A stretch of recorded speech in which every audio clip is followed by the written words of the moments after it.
On Friday the 22nd of May 2015, protesters gathered in the Perth Cultural Centre to rally against the federal government's cuts to arts funding.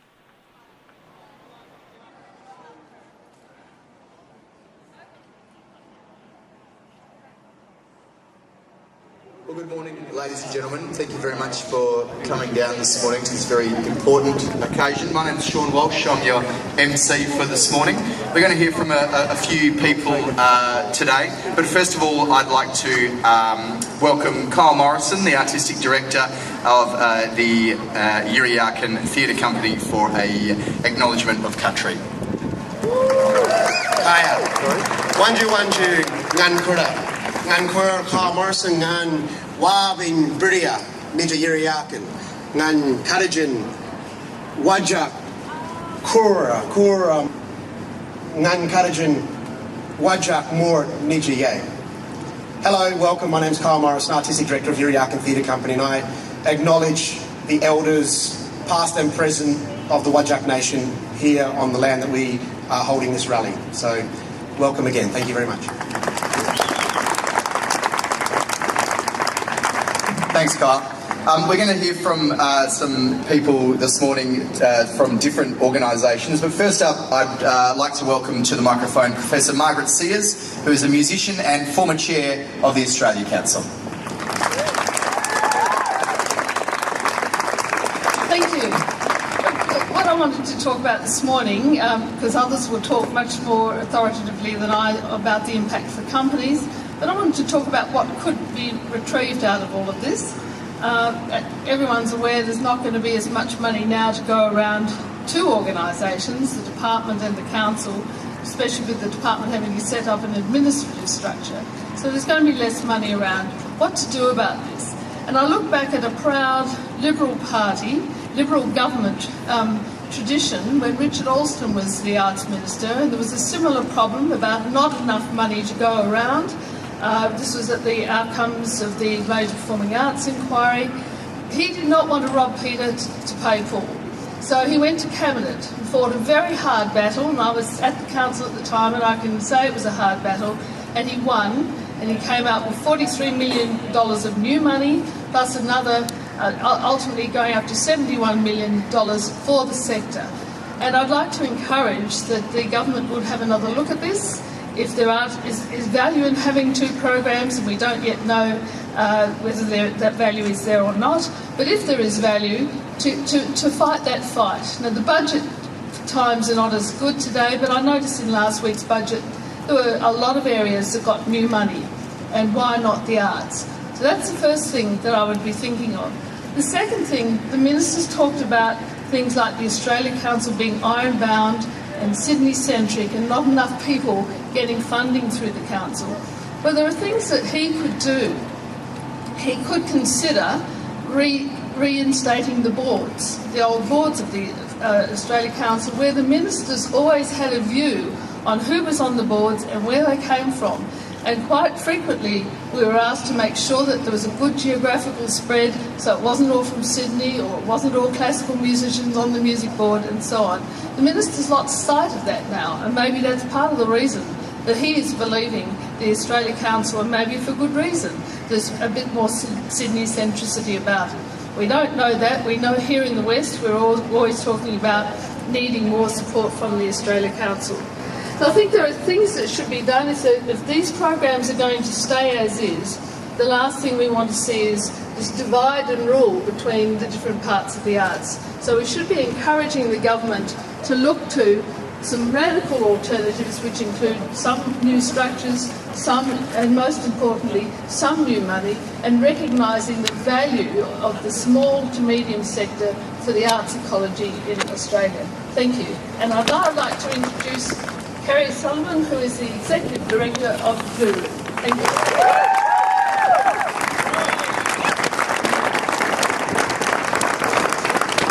Hello everybody, yes, my name is Kerry O'Sullivan, Executive Director of the Blue Room Theatre. I'm here, hopefully humbly, to represent the small to medium sector, but also independent artists out here. And they will be the people who are hardest hit by these cuts, make no mistake. We're a key arts organisation currently, and key arts organisations are actually the engine rooms of innovation.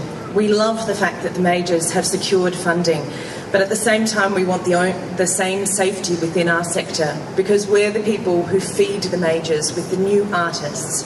We want to hear voices of diversity and voices that can possibly be voices of dissent to the government of the day. Where are those voices going to come from if we cut off the very vital sector that is the key arts organisations and the independents? And quite frankly, if you're an independent artist out there, you're probably tired. And you're probably tired because you've been working for a really long time and working really, really hard for not a lot of money. And I think that now is your time to raise your voice and to say that this is not good enough, that you demand the same respect as all of the other major performing artists out there. Thank you. I would now like to introduce Wendy Wise, who is the chair of the new Contemporary Dance Company.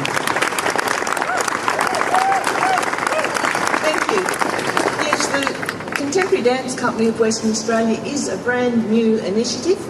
It's had the support of the contemporary dance sector, enjoyed the ongoing support of the Department of Culture and the Arts, the Minister, and indeed the broader arts community. We're the flagship dance company with huge aspirations. We're a new initiative, a new idea, looking for an opportunity to be funded. We will shortly be announcing the new company name and hopefully launching our season in October. We're the product of a dynamic and aspirational dance company who have worked together to create the vision for this new company. And Australia needs a dynamic art sector. It needs everybody. It needs the majors, it needs the producers, it needs the primary creators, and it needs the small to medium companies as well. The vibe in this cultural centre at festival time is a really good example of how small arts organisations can work alongside a major organisation to create a totally different feeling within the cultural centre. It enjoys a really positive time for the audiences who attend both the Fringe and the festival. It's really important that funding authorities have the flexibility to welcome new companies into their fold. And this company would have liked to have been one of those. We did, in fact, put in an expression of interest for 6-year funding. We're now having to rethink how we're going to approach next year. So I'd like to urge the government to think very carefully about the implications of the decisions they've made and find some creative solution to ensuring that the entire arts sector enjoys the support it deserves. I'd like now to reintroduce Kyle from the Yuriyakan Theatre Company. Thank you. Hello everybody, thank you all very much for coming. Art is culture, and what we are as a collective of artists is we are the mechanism that progresses Australian culture. Australian culture is a very important thing because we don't know what that is in 30 years' time. Does anybody know where our art forms are going to be in 30 years' time? I've got a good idea now with these new decisions, but we have the opportunity and we have the mechanisms to progress our culture and our art forms. Australia has one of the most diverse ranges of peoples and cultures in the world. And if we're not supporting those voices, then Australian culture isn't going to evolve. We are not going to become the country, artistically and creatively, that we can be, because we are not fertilising the soil that will then bring that culture to life. So I would very strongly urge the government and Mr. Brandis to really rethink how he invests in the future, of Australian culture and how we can go there together. It's a very myopic view of Australian culture. It's here and now. Investing in excellence now is very, very valid. But that excellence will dry up unless we are investing in the creative people of the future and the companies that will progress that. So thank you very much. I would like to introduce Kate Cherry from Black Swan State Theatre Company to say a few words as well.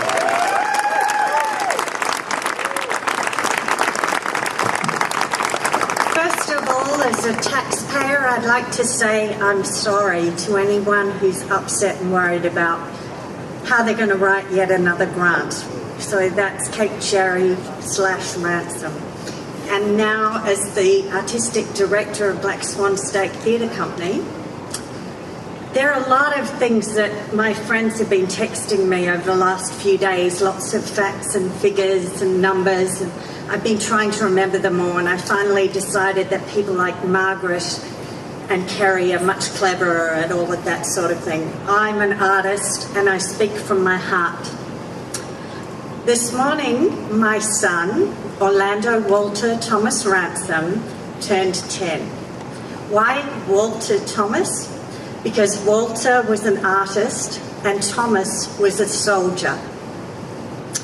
That is 3 generations of my family. Some of the men went to war and some of the men reflected on the fact that the other men were at war.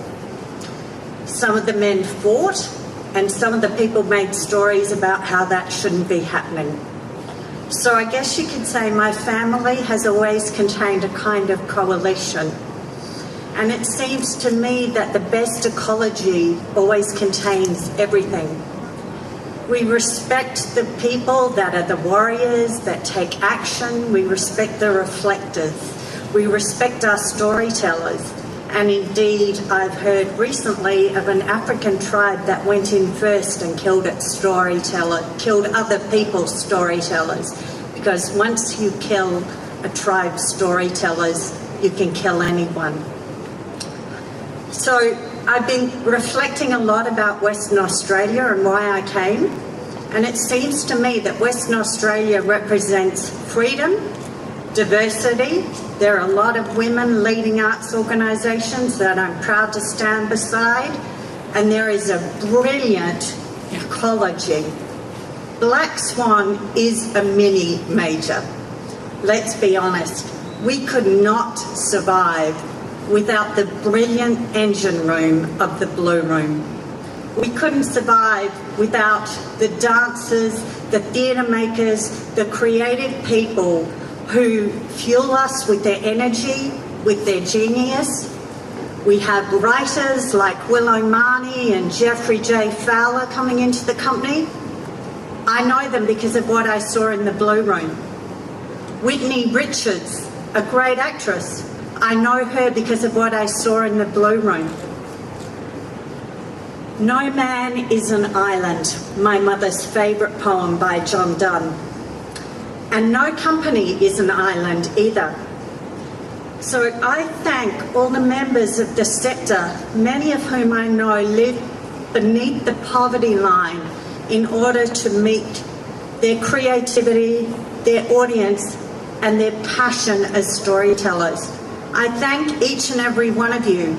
I know a lot of you are very tired, but without your energy, drive, commitment, and sense of what's right, we wouldn't grow. So I'm saying, as the Artistic Director of Black Swan, we need all these other companies to be sustained as well, because we need to hear different voices. We need to hear angry voices. We need to hear joyful voices. I don't know about arts funding in particular, but I do know that we're in a time of transition. And at the end of the transition, we will only be strong if we all stand together. Thank you.